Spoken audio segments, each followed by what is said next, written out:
Have you ever really stopped to think about what you'll truly leave behind? I mean, we often talk about legacies in terms of, money or maybe a family name. Right, financial assets, property. Exactly. But there's this deeper imprint, isn't there? Not just from our own lives, but from the very ideas, the systems we build and, well, uphold. That's a really interesting way to frame it. It's like the underlying operating system that shapes things. Yeah. And today, we're diving into two concepts that maybe seem separate at first, but I think are connected by that very idea. Okay, so first we're going to unpack the influence of positivism. It's a philosophical approach that really fundamentally shaped how we think about acquiring and passing on knowledge, especially in education. We'll look at how it started, its main features, and crucially, the big critiques it faces, especially that claim about being value neutral. hmm And then second, we'll shift gears a bit to the really personal side of this, your own legacy. What does it actually mean to build a lasting positive impact? And importantly, what are the practical things you can actually do to make that happen, to sort of design your life's impact intentionally? Exactly. So our mission today is to unpack these two big ideas, positivism and personal legacy, see how they connect, maybe surprisingly, and help you understand why thinking about them matters, especially if you want to be well-informed and live a life with, intentional impact. Sounds like a plan. Okay, let's get into part one, the rise and features of positivism. Where does this story begin? Our sources point back to the 18th century, the Enlightenment. That's right. The Enlightenment was this period of huge change in thinking. There was this growing, powerful belief in the scientific method as the best way, maybe the only way, to build knowledge. So relying on what you can actually observe, measure, test. Precisely. Empirical methods became key. And this led to amazing scientific successes, inventions, discoveries about the universe, which really shifted the whole cultural and intellectual landscape. Objectivity, reason, science. These became the celebrated ideals. So science became more than just a tool, it became sort of the ultimate authority on truth. You could definitely say that. And this huge influence paved the way for positivism to emerge as a really dominant philosophical voice. Auguste Comte is a key figure here. Okay, so what is positivism at its core? Well, basically, positivism argues that real knowledge, genuine knowledge, can only come through our senses. It has to be something we can verify through experiments, observation, or maybe mathematical or logical proof. So if you can't see it, touch it, measure it, it's suspect. In a way, yes. The goal was to give scientific status to any field by focusing on precision, objectivity, cause and effect, and this is key, value neutrality. They wanted to apply the methods of natural sciences like physics to everything, even studying society. Trying to find universal laws for human behavior, like laws of gravity. Kind of, yeah. Trying to make everything as measurable and predictable as possible. And this led to some distinct features of what we might call a positivist culture. Okay, like what? One that jumps out from the sources is scientism. What's that about? Scientism is basically taking that empirical approach to an extreme. It's the claim that if something can't be verified by sensory experience or the scientific method, then it's either unknowable, unreliable, or simply not true knowledge at all. Wow, so things like ethics or spirituality or even just gut feelings, Right. they're pushed aside. Often, yeah. They're seen as meaningless or purely subjective opinion. Scientism implies that science is the only valid path to truth. That seems limiting. And related to this is reductionism, right? Breaking things down. Exactly. Reductionism is about understanding complex things by breaking them down into their smallest, simplest parts. Think Descartes reducing big problems to smaller, solvable bits. Okay. In terms of knowledge, this often leads to compartmentalizing everything into separate disciplines. So you study the brain here, the economy there, art somewhere else, without necessarily looking at the messy whole picture of human experience. Right, seeing the trees, but maybe missing the forest. And this focus on breaking down and measuring leads straight to objectivity and the fact-value distinction. This feels like a really critical piece. It really is.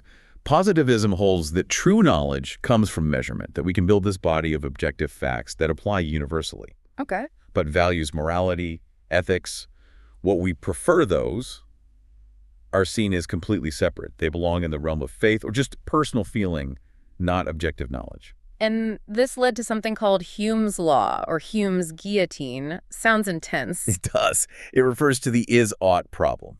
Basically, David Hume argued you can't logically derive a statement about what ought to be a moral statement from statements only about what is, factual statements. So just because something is a certain way doesn't automatically tell us scientifically whether it should be that way. Exactly. From this viewpoint, moral language saying something is good or bad is just expressing personal feelings or cultural norms, not stating objective facts. So ethics gets kicked out of the realm of objective knowledge. And the last feature mentioned is standardization. That one seems pretty obvious in systems like education. Well, absolutely. It reflects those principles of efficiency, order, predictability, rather than spontaneity or variety. Standardization became a hallmark of formal education. Think standardized tests, uniform curricula, rigid timetables. Yeah, you can definitely see the echoes of that drive for control and uniformity. It's all part of that positivist package. Okay, so we've got a picture of positivism. This focus on empirical facts, objectivity, breaking things down, keeping values separate. Now let's move to part two. Positivism's impact on education, and importantly, the critiques. It seems pretty clear how this philosophy would shape schools. Absolutely. It's had a huge pervasive influence. Our sources point out that textbooks, often written by experts who've succeeded within that positivist model, tend to reproduce that same idea of knowledge. So lots of abstract concepts may be disconnected from students' actual lives, but presented as just objective facts. Right, and presented as morally neutral. The idea was that schools are just there to transmit established facts, not to delve into values or ethics. Which ties back to that fact-value split. If values are subjective, then ethics, moral education, they don't belong in the curriculum. That was the view of logical positivists, yeah.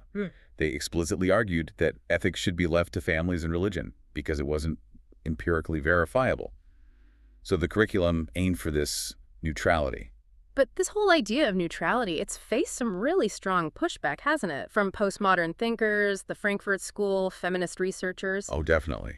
A lot of scholars have taken a hard look at this. One major critique is that this positivist culture doesn't just ignore values, it actually undermines critical consciousness. Oh, so? Well, the argument is that it promotes a kind of false rationality. By focusing only on measurable facts and dismissing or ignoring values, it can make people more passive, less likely to question the status quo or challenge injustices. So it's not just an intellectual mistake, but potentially has political consequences. That's what critics like the Frankfurt School argued. They saw how science, when stripped of ethical grounding, could become a tool for social control, not liberation. It can lead to accepting things as they are, because questioning involves values, which are deemed unscientific. And there's also the critique that maybe the methods that work for studying, say, rocks or chemicals don't quite work for studying people. Yeah. Giddens is mentioned here. Right. Anthony Giddens made that point strongly. Nature just is, but society is made up of us self-reflexive agents, as he put it. We think, we argue, we interpret, we change things based on our understanding. We're not just reacting based on fixed laws. Exactly. So Giddens argued that positivism's cold objectivity misses the crucial human elements. Creativity, reflection, our ability to make choices and change our world. You can't just apply physics principles to human society. It's fundamentally different. Which brings us back to that fact-value split again. Can research or intellectual inquiry really be value-free? That's a core critique. Many argue it's impossible. The very idea of objectivity itself depends on values. What questions are worth asking? What counts as evidence? What methods are appropriate?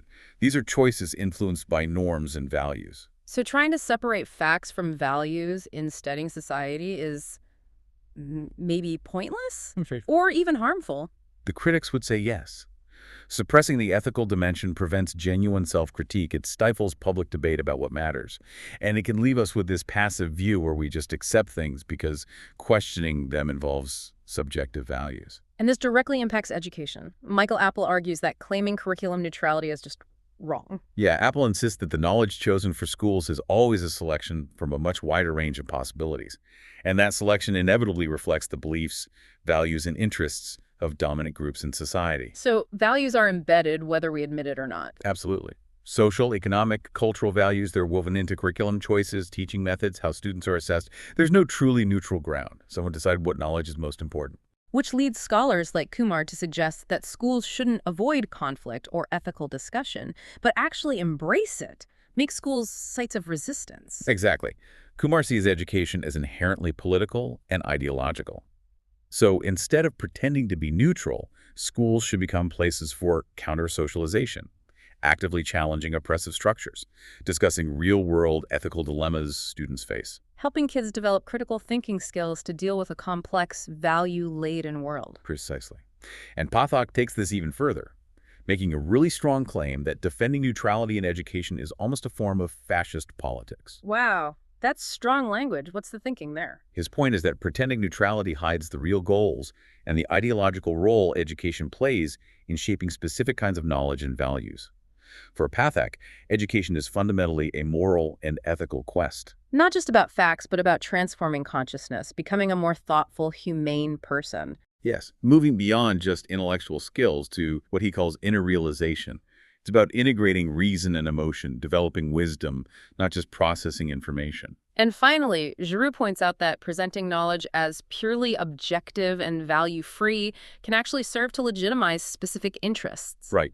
When knowledge is selected and presented as context-free fact, it obscures the values behind those choices. It can encourage manipulation rather than critical thought, and, make certain sociopolitical viewpoints seem natural and unquestionable simply because they're presented as objective. It really sounds like, while positivism drove incredible scientific progress, its rigid application, especially outside the hard sciences, might be like using an old, outdated operating system. It still runs, but maybe it's hindering us now. That's a great analogy. The critique suggests that clinging too tightly to that model, especially in education and social sciences, is like an organization refusing to update its ancient software. It might lack flexibility, be incompatible with current needs, and ultimately provide a poor user experience for engaging with the complexities of knowledge and society today. Maybe it's time for an upgrade, integrating more diverse approaches and acknowledging that values are inherent in pretty much everything we humans do. That seems to be the direction these critiques point towards. Okay, let's shift focus now. We've talked about these big systems of knowledge. Let's make it personal. Part 3. What is your personal legacy and why does it matter? I'm reminded of that Maya Angelou quote. Oh, the one about how people feel. Yeah. People will forget what you said, people will forget what you did, but people will never forget how you made them feel. That feels incredibly relevant to legacy. It absolutely is. Your legacy, essentially, is the story that continues after you're gone. It's the imprint, the influence you leave on people, on organizations, on your family, chosen or biological. So it includes achievements, sure, but it's more about impact, how you changed things, even in small ways. Exactly, how you made your corner of the world better. It's how your own personal operating system, your values, your actions, how you treated people, leaves its mark. And the sources suggest that consciously thinking about and building a legacy can give life real meaning, like a North Star. That's a lovely way to put it. When you intentionally think about the legacy you want to leave, it can act as a guide for your daily choices, aligning your actions with that bigger vision. So it's not one big thing at the end, but the sum of countless small actions. Precisely. It's built cumulatively through your accomplishments, yes, overcoming challenges, achieving goals, but also through your impact on others being a role model, acts of kindness, bravery, and through sharing what you have, time, money, skills. It's the whole pattern of your life. And this connects to an idea called symbolic immortality. What's that about? Well, let's face it, our time here is pretty short in the grand scheme of things. Right. But we do have the power to create moments, opportunities, and impacts that resonate long after we're physically gone. Thinking about how you want to be remembered and investing in that offers a kind of symbolic immortality. Yeah. Your positive influence lives on. Making that investment worthwhile. Yeah. Which leads us nicely into part 4. Practical steps and principles for building an intentional legacy. If we want to be more deliberate about this, where do we start? One really powerful starting point mentioned is the epitaph exercise. Okay, sounds a bit morbid, but probably effective. It can be, yeah. The idea is, imagine your epitaph. If you were gone today, what would people honestly say about you? The good, the bad, the indifferent. Try to be brutally honest. Okay, that takes courage. It does. But then the second part is key. Using that insight, what would your ideal epitaph sound like? What do you want people to remember? So asking questions like, who was I, really? What did I stand for? What actually brought me fulfillment? What impact did I have? Exactly. What legacy do you truly want to leave? And, crucially, how do you want people to feel when they think about you? It helps clarify your core values, your personal North Star. Okay, that makes a lot of sense as a starting point. So once we have a clearer vision, what are some practical steps? The sources list 5. First, be the person you once needed. This one's really profound, I think. Look back at tough times in your own life. Mhm. Did someone help you through? If so, try to emulate that person for others. And if you didn't have that support, Then be that person for someone else who's struggling now. Your own experience gives you incredible credibility and empathy to help others navigate similar challenges. That's a powerful legacy. helping someone else feel less alone, that's huge. Mhm. Okay, second step, spread joy. This isn't about being fake happy all the time, is it? No, definitely not forced positivity. It's more about being conscious of the energy you bring. How do people generally feel after interacting with you? Good question. When people associate you with positive feelings, warmth, kindness, maybe just a good laugh, they're drawn to you, they connect better. You build a legacy of optimism, connection, making people feel good, being a source of light. I like that. Third, share your talents and gifts. This emphasizes that everyone has something unique. Absolutely. Don't downplay what comes easily to you, that thing you do effortlessly. Someone else might desperately need that skill, that perspective, that talent to solve a problem or just make their life better or more interesting. So your easy might be someone else's solution. Could be. Share your unique gifts, whatever they are. Fourth, be authentic and find your tribe. Living genuinely. Yes, embrace who you really are, quirks, strengths, vulnerabilities, all of it. When you live authentically, it's like a beacon. It helps you attract the people who truly get you, value you, and appreciate you for you. That supportive community is vital for thriving. Finding your people. And the fifth step, give back. This one creates that ripple effect we talked about.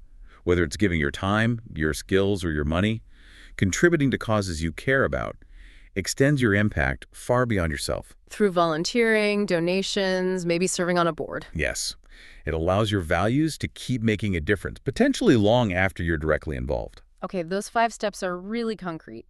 Beyond that, the sources mention 7 principles of infinite legacy.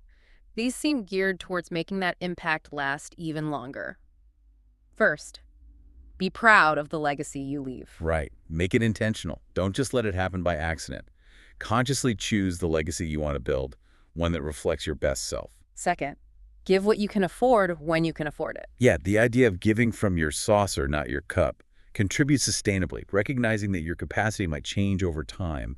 It's about consistency. Third, be guided by your passion. Know your why. Absolutely crucial. Building a lasting legacy takes sustained effort. Understanding why you're doing it fuels that commitment through the inevitable challenges. Fourth, connect with your community, thinking about whose story are you in. I love that question. It shifts the focus from just your accomplishments to how you've positively impacted other people's lives. Whose narrative have you become a part of? That's powerful. Fifth, act with urgency. Simple but profound. None of us knows how much time we have. The legacy we're judged on is the one we actually leave, not just the one we intend to build someday. So act now. Don't wait. Sixth, think like a stonemason. Yeah, laying strong foundations for something bigger than yourself, even if you won't see the finished cathedral.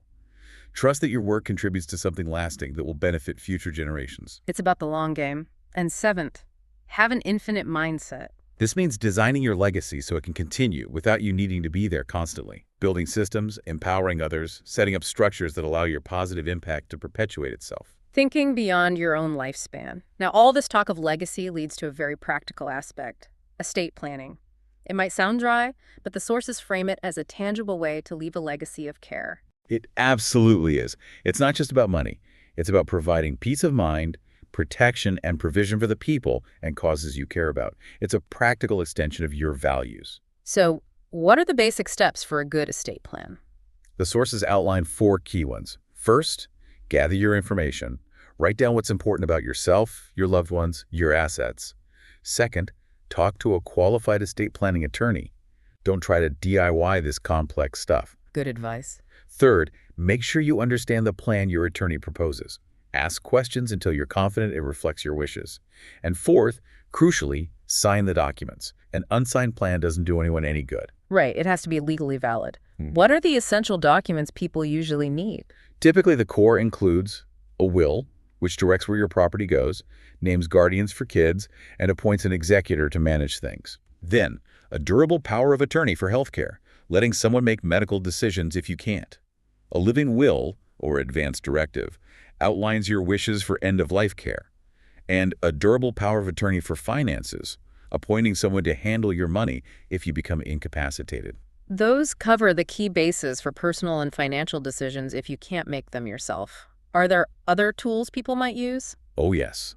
Depending on the situation, people might use living trusts to avoid probate, set up custom plans for family businesses or children with special needs, or make specific beneficiary designations for things like retirement accounts and life insurance, which often bypass the will. And what about charitable giving through an estate plan? Lots of options there, too. Things like charitable remainder trusts, gift annuities, setting up donor-advised funds, DAFs, or even creating endowed funds to support causes you love in perpetuity.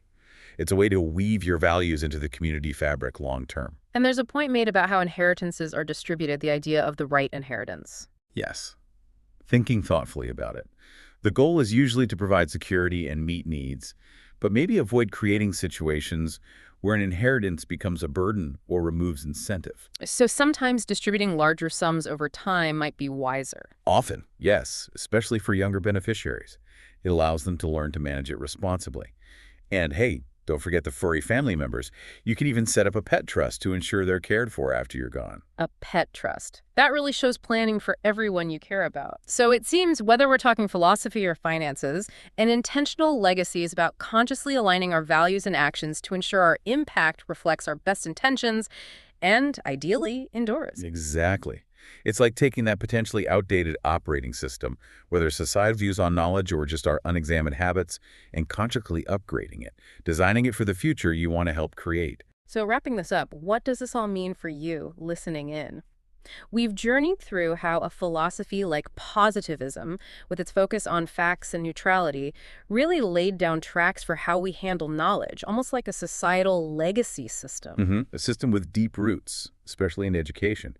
And then we contrasted that with the deeply personal process of crafting your own legacy, intentionally designing your life's impact, your personal operating system. And the connection seems to be in the values, doesn't it? Whether we buy into value neutrality or see knowledge in life as inherently moral quests, those underlying values shape the world we create and the world our legacies will exist within.